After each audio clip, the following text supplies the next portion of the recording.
Bienvenidos a Chimpavaca Reviews. Llegó por fin el momento de repasar la calidad en materia cine del 2025. Empezando por lo no tan glorioso. Teniendo en cuenta solo largometrajes de los que se podía esperar algo o superaron las expectativas de cómo hacer algo mal. No los que se veía venir que no valían la pena directamente. Hoy, las 10 peores películas de 2025. Ya se habló anteriormente de una de las películas y franquicias más sobrevaloradas de la historia, si no es la que más. Avatar, del igualmente sobrevalorado James Cameron. Pero aún así, la primera y su secuela, El Camino del Agua, no eran necesariamente malas películas. Solo obras muy imperfectas o muy poco únicas para cómo se las vendía. No obstante, su tercera parte, Avatar Fire and Ash, sí es una muy mala película. Un guión con más agujeros y más descuidado es casi imposible de encontrar. Al punto de que muchas cosas ya ni se esfuerzan en explicarlas. Los humanos arremeten otra vez y parece que podían hacerlo cuando les plazca, porque los nativos sabiendo su amenaza nunca están preparados para cuando los atacan de supuesta sorpresa. Hay una trama forzada en la que al insoportable personaje de Spider le está fallando la máscara de oxígeno, y es algo menos dramático de lo que suena porque como se va a ver más tarde, es más simple que 2 más 2 conseguirle el repuesto. Siguen apareciendo tribus random de las que nunca se hizo mención antes. La pacífica y mística tribu del aire, y los malvados asesinos de la tribu del fuego. Para nada familiar. Agua, tierra, fuego, aire. Hace muchos años las 4 naciones vivían en armonía. Pero todo cambió cuando la nación del fuego atacó. En una escena larguísima de te capturamos, huyen, parece que los protagonistas están muy asustados de ser encontrados por la tribu de fuego que los busca sin descanso. Pero de la nada los de tierra los encuentran sin problema, se van sin problema, y estos vuelven a la tribu de agua más tarde sin problema. A pesar de que antes fueron atacados en esa misma ruta. Y varias veces así. Más tarde cuando capturan al personaje principal, la esposa lo rescata de una superbase de seguridad, los persiguen los soldados, el coronel y la tribu de fuego. Un corte después ya están del otro lado. El peligro es peligro a conveniencia. Dejando establecido que la narrativa es un desastre horrible, ni se diga lo predecible o sus diálogos extremadamente básicos y que dan pena ajena porque los hijos del prota en una tribu ancestral del otro lado del universo, hablan como si fueran raperos de Brooklyn. Están los agujeros de guión que caracterizan a esta despreciable saga. Los poderes de la madre tierra que siempre son una incógnita y una conveniencia. La esposa del prota dejando de odiar de la nada a Spider y queriendo salvarle la vida. Que siempre salven al coronel para al final pelear a muerte. Inventarse una subtrama forzada de que todos querían a la ballena que lo salvó en la 2, luego de la nada existe un supremo consejo de ballenas que lo considera el villano y se vuelve a repetir el conflicto supuestamente solucionado en la segunda película. Entre otro montón de cosas que dan para hablar por más de lo que dura este insufrible largometraje, que para nada justifica sus más de 3 horas. Nuevamente es por hacérselos interesantes, ni entretenida es. Y desastre aplica para todo. Para como todo es un desorden y el espectador olvida que está haciendo cada personaje, porque es una historia sin pies ni cabeza. Acompañado de un montón de reciclaje de cosas que ya hacían, como otra vez huir de los humanos por distintos escenarios, introducir nuevo villano del momento y al final discursito para unir a todos y pelear. Otra vez un montón de tomas de las pseudo ballenas atacando barcos de sorpresa. Otra vez la subtrama de la niña que no entiende su conexión con la naturaleza pero al final sí. Otra vez tomar de rehén a los seres queridos del protagonista para que aparezca, etc. Y es que se pueden poner escenas de la batalla final de la 1 o la 2, mezcladas con las de esta y ni el más fan va a saber a cuál pertenecen. Es un festival de refritos de cosas que ya se vieron 1.000.000 de veces antes. Y por muy bien que se vean los efectos y escenas de acción, la batalla final es desastrosa, inentendible y son solo un montón de cosas sueltas que en su mayoría no importa ni la cronología, ni recordar qué estaba haciendo cada quien. Finalizando con otra pelea entre el protagonista y el malo que no lleva nada, porque se perdonan, Sully era capaz de matar a su propio hijo pero no al que quiere destruir su familia y su mundo, el malo se lanza al vacío y obvio no lo muestran morir, porque si siguen haciendo más películas claramente va a volver y se va a repetir todo de nuevo. Pero si el mundo es justo y no reúnen lo necesario para hacer más secuelas, pues dirán que sí se murió. James Cameron es un tibio. Y eso que falta mencionar que es la cosa más mal hecha en cuanto a manejo de personajes que se vio jamás. Entre los muchos problemas, personajes desaparecen y reaparecen sin justificación. Ni el más fan sabe cómo se llama este. Ni hablar de los personajes humanos. Estos dos ni se distinguen, pero de la nada son personajes importantes, uno es un villano principal y el otro tiene una inexplicable subtrama de redención. El hijo del protagonista, que es el supuesto protagonista nuevo, se pierde por media película. Así con varios, porque James Cameron creó personajes que al final no sabe cómo encajar bien en la historia y darle a todo su momento. A medida que se va desarrollando se va acordando de cada uno.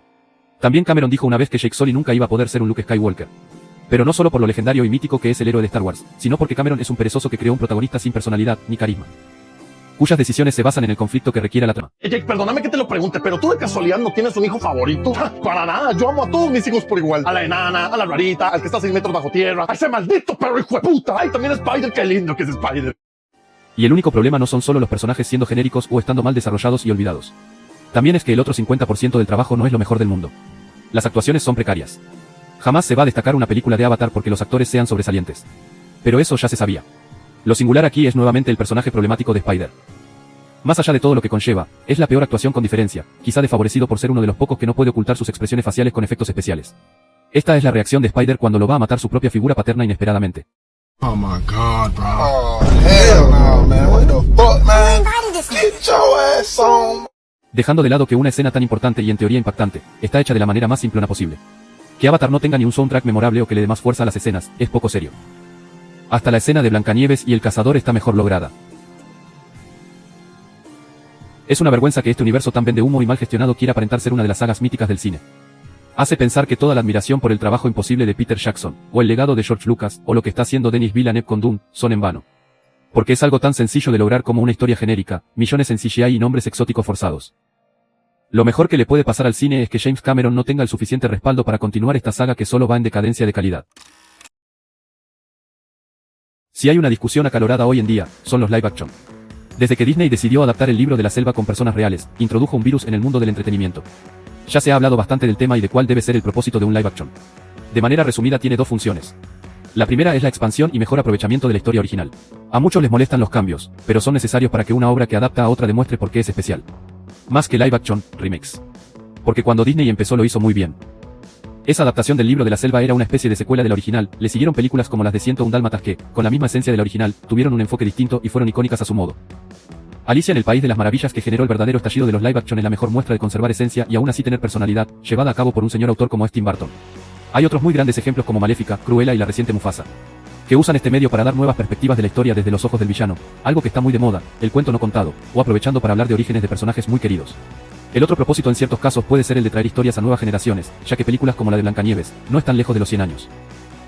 Aún así, con la masiva sobreexplotación ha importado más generar dinero y últimamente hay una inseguridad, con la que no se animan a implantar personalidad en las nuevas adaptaciones y quedan como copias vacías, o hicieron cambios a medias que quitaron lo divertido de la historia. O la famosa inclusión forzada, que no solo es absurda por los racistas, misóginos y homófobos de closet que la critican, sino también por parte de Disney y otras compañías por aprovecharse de las minorías para generar polémica y ganancias. Entonces están incumpliendo los dos propósitos útiles de un live action, el primero no aportan nada y el segundo no se trae la historia a nuevas generaciones, están adaptando películas que acaban de salir. Se estrenó Moana 2 que apunta para una tercera y a la semana anunciaron su live action. No tiene sentido. En toda esta discusión se encuentran dos perfectos ejemplos de todo lo que está mal con los live action y hacen cuestionar su utilidad. Por eso comparten puesto. Primero está Lilo y Stitch, que analizando la locura que eran las filas de cine con gente disfrazada, la cantidad de marketing que tuvo y lo que recaudó, es contrastante para lo simplón que es el producto. La original es de las películas más legendarias de la animación, que trajo al único personaje capaz de opacar a Mickey Mouse en su terreno. Su historia es tremenda porque se hizo con un presupuesto relativamente bajo, y a escondidas, porque Disney como tal no estaba interesado en hacerla. Curioso como más de 20 años después, con el éxito que fue, todo el mundo interesado en realizarla, un presupuesto superador, todo a su favor y entregan esto. La película es el ejemplo de live action con cambios a medias, porque se aprovechó para hacer cambios, pero en todo lo que estaba bien con la original. No buscaron mejorar la historia, buscaron hacer que no tenga sentido. El conflicto principal de Lilo y Stitch no era que Stitch era un alienígena perseguido por la República Galáctica. Era como una hermana mayor dejada a su suerte, tenía que sacar una familia que se caía a pedazos adelante, con servicios sociales amenazando quitarle la custodia de su hermana menor que es todo lo que le queda. Tras de esto, lidiar con la llegada de un desastroso espécimen que no ayuda con la situación, pero a la vez es el rayo de esperanza y apoyo de la niña. Todo eso mandado a la basura por un guión que decide incluir un tercer personaje que soluciona todos los inconvenientes que la trama va presentando y al final la amenaza de servicios sociales era nada, porque no solo la gente asignada a su caso es extremadamente amigable y cercana, sino que Lilo se podía quedar todo el tiempo con los vecinos del frente que vivieron toda la vida con ellos. No había conflicto real. Entonces las hermanas no se tuvieron que aprender a comprender y lidiar con su pasado y salir adelante con lo que tenían. Al final Lilo se queda con la señora que estuvo con ella toda la película y Nani se va a hacer sus sueños en otra parte. Y tampoco dejaron que dentro de su propia reinvención la partida de Nani sea algo problemático, porque la solucionan con una pistola de portales. Y es que el guión es patético por todos lados, la película no es graciosa, personajes de la original acá son vacíos e inútiles. Incluso en tema diálogos está mal. Our reconnaissance said you were going to tell your superiors about this. How could I ever trust you to keep it a secret? Your Highness, you have my word.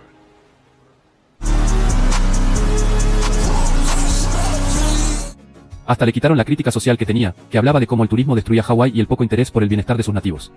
Es bienvenido el cambio y se debe analizar esta película como obra independiente, pero es que conservaron todo y lo único que cambiaron era la gracia del original. Menos protagonismo del soundtrack. Ausencia de diálogos icónicos, mientras otros son metidos a la fuerza. El único cambio que no está tan mal es el de Jumba siendo el verdadero villano, está muy justificado y ahorra la presencia de otro personaje. Aunque como se plantean continuar con secuelas, es bastante cuestionable. Y no solo la historia y la narrativa están mal.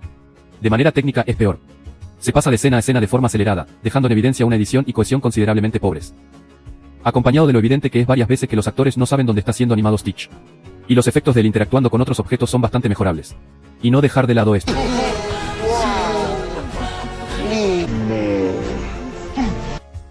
Básicamente, se habla de una de las peores direcciones del año.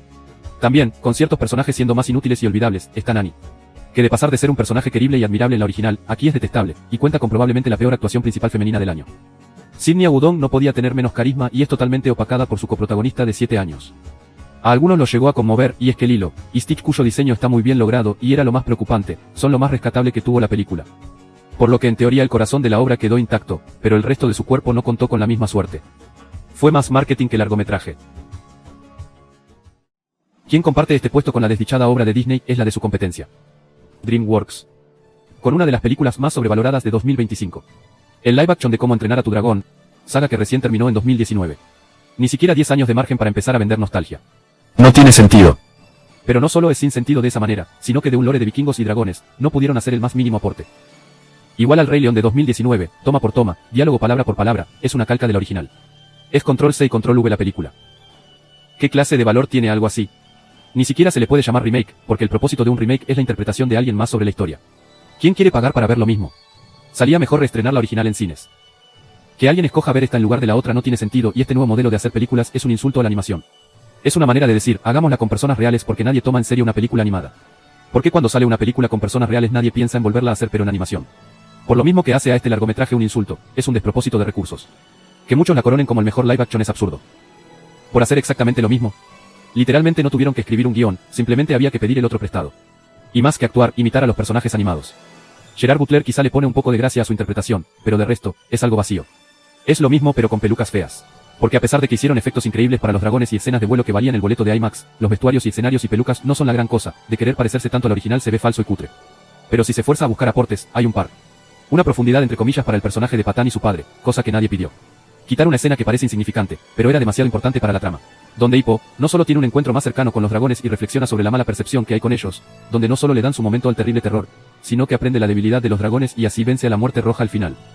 Quitar eso no solo le costó profundidad a la película, sino que deja un hueco argumental enorme. También hicieron más insufrible al personaje de Astrid. Y es curioso cómo se critica a Disney por inclusión forzada con cualquier estupidez que ni siquiera cambia el sentido de la trama, pero aquí que se habla de vikingos, que en la original es imposible encontrar personajes que no sean blancos y en su mayoría rubios, hacen un cambio de diversidad bastante cuestionable y nadie dice nada, demostrando que la gente solo se enoja a conveniencia. Adicional, el director curiosamente es el mismo de las originales y llegó a decir en un punto que era un desperdicio que Disney robara haciendo dinero fácil con los live action, perdiendo la oportunidad de crear algo nuevo. Procediendo a desarrollar el live action menos aportante de la historia. 28 días después es una de las mejores películas de zombies de la historia, seguida por una muy digna secuela como es 28 semanas después. Su vuelta con 28 años después generaba mucha expectativa. Pero todo lo que podía salir mal, salió mal. Lo primero el colmo de colmos, la parte técnica. Las primeras dos destacaban por remarcables e intensas escenas de acción, y cinematográficamente en general estaban muy bien hechas. Pero esta cinta desde el arranque decide tomar decisiones horrendas en cuanto a estética se refiere, arruinando la acción con extrañas tomas y cortes que la hacen parecer película clase B, sumado al pretencioso montaje que busca dar terror pareciendo un meme de creepypasta ruso. Después está la patética escena de persecución que no está bien ejecutada y todo a su alrededor se ve falso, y aquí es donde es más notorio que la edición de sonido e imagen se pusieron de acuerdo para dar una masterclass de todo lo que no hay que hacer en una película que se crea a sí misma seria. Y quizás ignorando los horrores técnicos se encontrará al menos una buena historia, pero no. Realmente es un niño viajando con su mamá que se la pasa alucinando por su enfermedad, lo cual no ayuda a hacer la trama más amena. Por ahí se encuentran a un soldado que se muere a los 5 minutos. El virus mutó y ahora hay bebés de zombies. Llegan donde el doctor que no puede hacer absolutamente nada por ella y a partir de ahí se quedan sin trama. Todo mientras siempre son acechados por un zombie que tiene el innecesario y extraño detalle de tener un miembro viril gigante. Las tomas se enfocan en resaltar eso.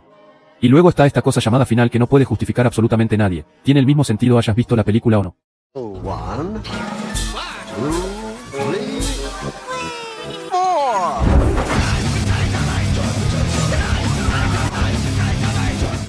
Dentro de todo es una película horriblemente hecha, más meme que película, que roba con el renombre de la saga para poder sobreexplotarla en esta época pero no es digna al lado de sus antecesoras. Es carreada mayormente porque por lo menos la vara principal de actuación no es mala, y Ralph Fiennes, que tiene el único personaje memorable y un par de intervenciones interesantes.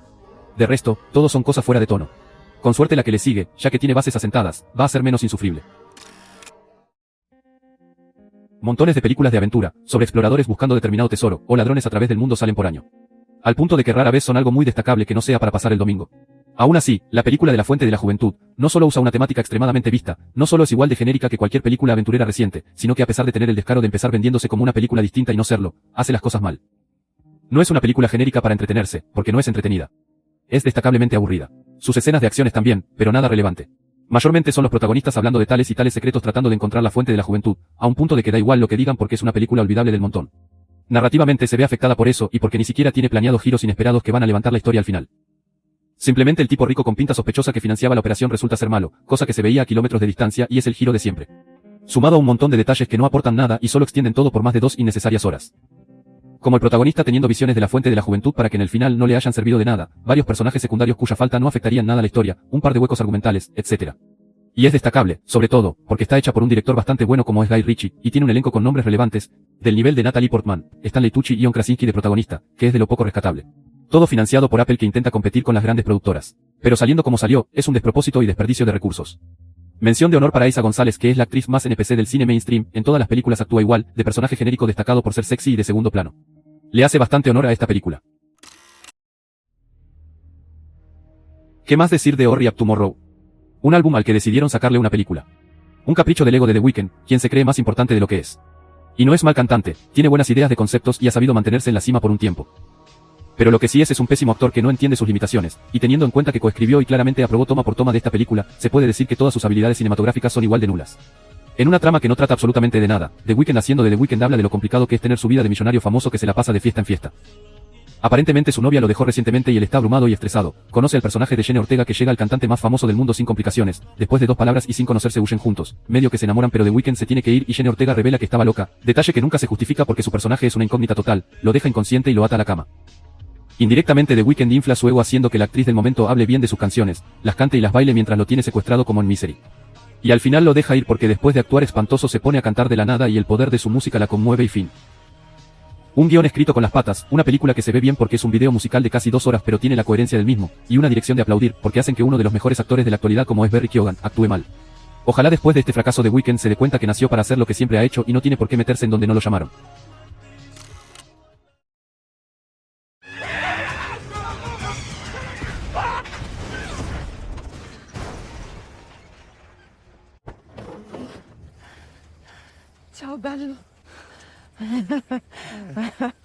Una película donde los estadounidenses son los héroes es básicamente cualquier película, donde hubo un ataque de líderes mundiales y el país que los rescata a todos es Estados Unidos. También es un amplio mundo de películas, y en las que el mismo presidente de Estados Unidos es el héroe del día tiene gran margen también.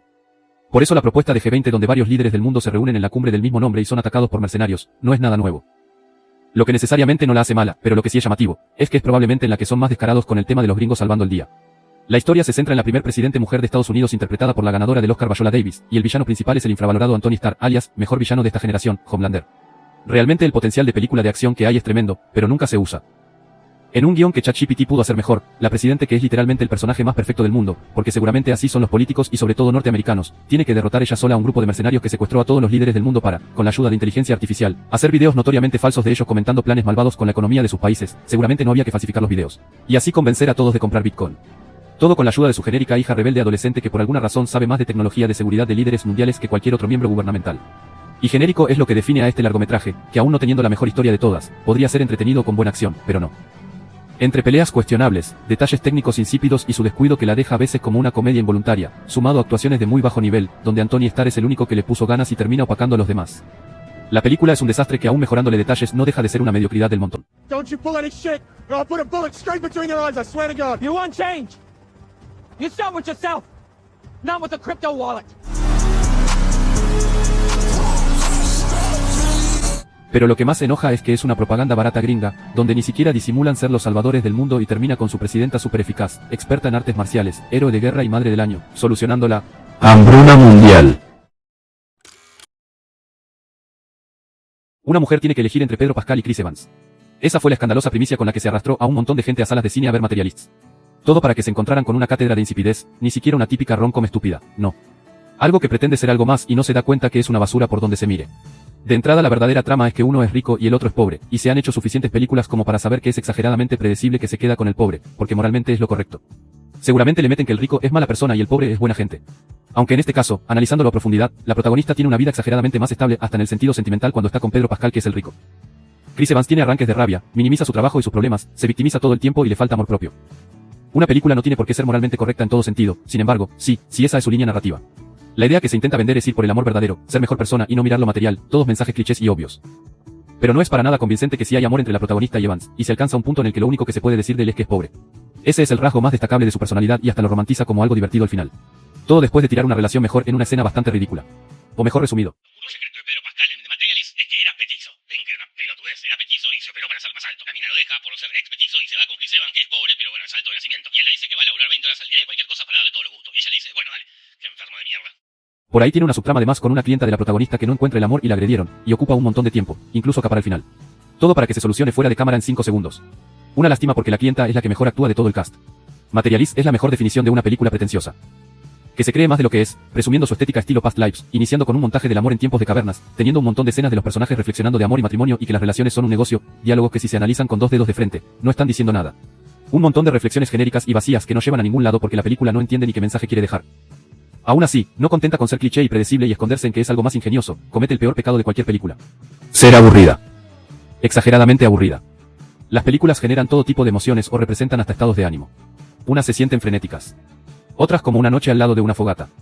Y hay otras como Materialists que se sienten tan tediosas como un domingo de procrastinación cuando hay 1000 cosas por hacer. Todo para entregar una historia nada innovadora, desperdiciando un cast con potencial que llamaba mucho la atención del público.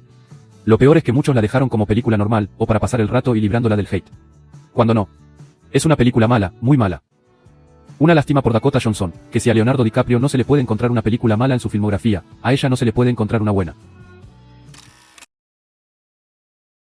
De la saga del Conjuro no hay mucho que decir. En 2013 supo ser una de las mejores películas de terror del siglo, y 10 años después siguen viviendo de eso, al punto de convertirse en el Rápido y Furioso de terror. En 2025 llegó el emblema de su decadencia, El Conjuro 4, Last Rites. Con un guión lleno de diálogos deficientes y una trama absurda, una familia atormentada que está de decoración, una parte técnica horriblemente mala, lo último que debe de fallar en una película de terror. Un festival de sustos baratos, y un final que no puede ser peor ejecutado. El Conjuro demuestra una vez más que no da para más. Que es absurdo seguir tratando de convencer a alguien de que esto es real. Que ya perdió el prestigio que le dio la primera parte. Pero que seguramente a los productores no les va a importar y van a encontrar la forma de seguir exprimiendo este universo. Highest to Lowest. Una especie de remake de una película de Akira Kurosawa. Sí, Kurosawa. Uno de los directores que definió el cine. De la mano de un director ya de renombre como es Spike Lee, e interpretada por el mismísimo Denzel Washington, y A$AP Rocky que sorprendentemente es muy buen actor. Con todos esos ingredientes en la mesa jamás se pensaría en hablar de casi la peor película del año, pero lo es. La historia va del productor musical más importante de Estados Unidos, que tiene una vida envidiable y está a punto de hacer un movimiento importante con su disquera. De la nada le informan que su hijo fue secuestrado y exigen un rescate millonario importante. Sin embargo, drama después, resulta que se equivocaron y en lugar de llevarse a su hijo, se llevaron al de su chofer y mejor amigo. Entonces hay que esperar otro rato más a este súper interesante dilema moral que va a tener Denzel Washington sobre si pagar o no. De entrada el primer problema es ese. Como la gran mayoría de la lista, es una película aburridísima. Pero no solo por la ejecución, sino porque la historia no puede importar menos. Y no ayuda que sea más de una hora de gente discutiendo en un departamento. Y tampoco va a tener muchos giros. El tipo paga, entregan al hijo del chofer. Y después descubre de una forma casi absurda que el secuestrador era un rapero que lo resentía y estuvo en la cárcel. Cuyo nombre es Joven Preso. Qué sutil. Se enfrentan, gana, fin. Y quizás no suene tan mal como concepto, pero lo destacable es su ejecución. El filme es un conjunto exagerado de distintas cosas que no terminan de desarrollarse y la hacen una película sin identidad, cuando pretende ser una con mucha identidad. No se entiende si es una honra a la comunidad negra, un thriller, sin mucho misterio. Una campaña de promoción turística a Nueva York porque tiene tomas que no le aportan nada a la trama solo mostrando cosas de la ciudad por un buen rato. O si busca publicitar la carrera de A$AP Rocky con el super mega extraño momento en el que hay un montaje musical suyo con Denzel. La canción ni siquiera tiene video oficial por lo que es un momento extraño exclusivo de la película.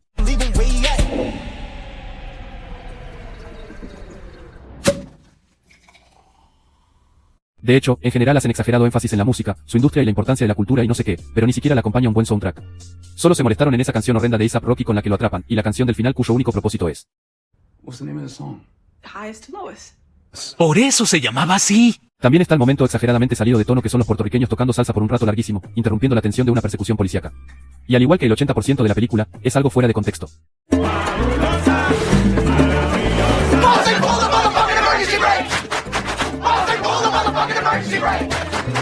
Ni se diga cuando Denzel encuentra al secuestrador y tienen una inexplicable pelea de rimas a los descendientes. Nigga, where's my money? I got the 4-pounder sitting right here. Don't try nothing funny. I got the blicky on me, OG, so don't try nothing tricky on me, OG. I got mine too, Young G, 9mm. And a lot of reasons why you shouldn't fuck with me either, Young G. I'm the one that can pay you. I don't need to be the one that's gonna slay you. I gotta feed the streets, my lady, and a newborn kid. And I ain't trying to go back and do another bid, you dig? Then handle your business and do what's right. Keep your head up.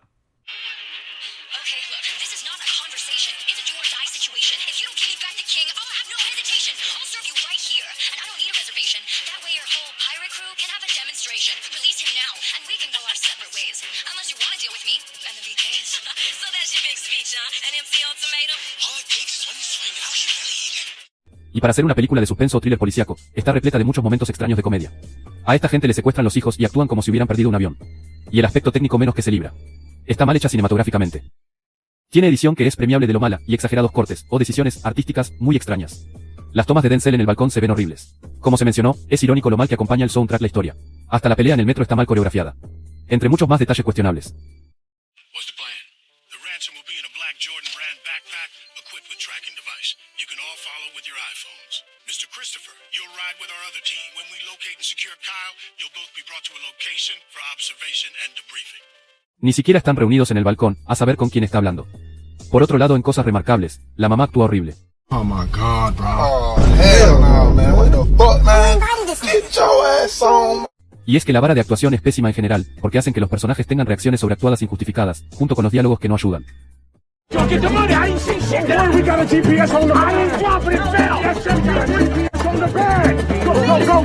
Si Denzel no tuviese el calibre y presencia que tiene, sería la peor actuación del año sin discusiones. Denzel Washington, Spike Lee, Jeffrey Wright, estudio respetado como 24, participaciones de famosos, inspirada en una película de Kurosawa. Y es un somnífero olvidable que sirve de ejemplo para película hecha con IA. Irónico porque la historia justamente la critica varias veces diciendo que el arte viene del corazón. Habría que informarle eso al director.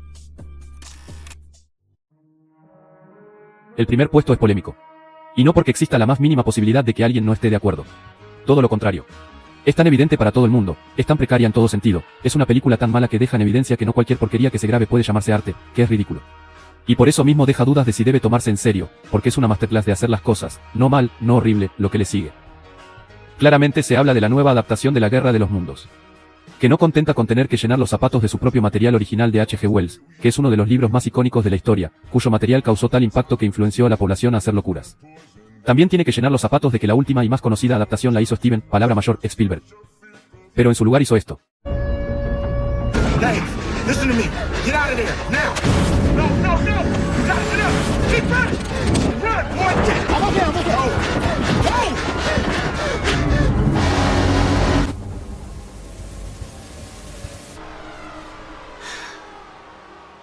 Contada a través del peor formato inventado en la historia del cine, el Screen Life, proveniente del exitoso Found Footage. Que parece hecho para la generación TikTok y quita todas las ganas de ver o tomar en serio una película. Narra la historia de un tipo que trabaja para el gobierno espiando a todo el mundo y no respeta ni la privacidad de su familia. Un día de la nada, aliens que comen información digital invaden la Tierra. Entonces el protagonista tiene que salvar el planeta con la ayuda de un montón de gente random, como su hija embarazada, su hijo niño rata que va a resultar ser el hacker más grande de la historia, y el novio de su hija que es un repartidor de Amazon, probablemente el product placement más descarado que se haya visto jamás, junto con Madame Web y Pepsi. No hay agujeros de guión, el guión directamente es un hoyo sin fondo. Y este es el calibre de los diálogos. All right, Disruptor. Let's disrupt some shit.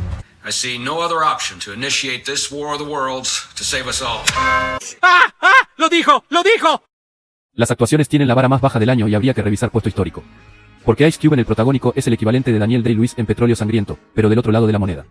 Si se creía que la actuación de The Weeknd era mala, la de Ice Cube es la madre de todos los males.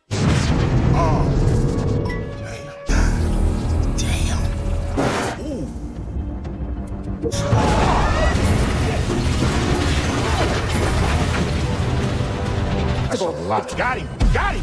Woo! Hell yeah! Took your ass out, huh? Take your intergalactic asses back home! Back home! All we know at this... It's you! It's you! Yeah. Well, yes, kind of. How could you, man?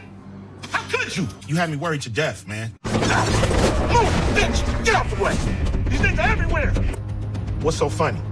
Acompañado de Eva Longoria, eminencia de las películas de y otro par de intérpretes que no van a hacer nada por mejorar las cosas. Ya la parte técnica es un insulto a quien haya nombrado al cine como séptimo arte. Pésimamente manejada en el formato mencionado, un montón de clips robados de otras partes para ahorrar dinero, y efectos especiales que son especiales por un mal chiste capacitista. Si se gastaron más de $5 en eso, los robaron. No dejar de lado que los personajes en contexto supuestamente crítico, siempre tienen el celular en la mano o la cámara grabándoles la cara para que se pueda seguir viendo la película en este horrible formato. Muy importante a tener en cuenta para entender todo esto es que es una película entre muchas comillas, cuya grabación según internet duró 15 días. Y su postproducción 2 años.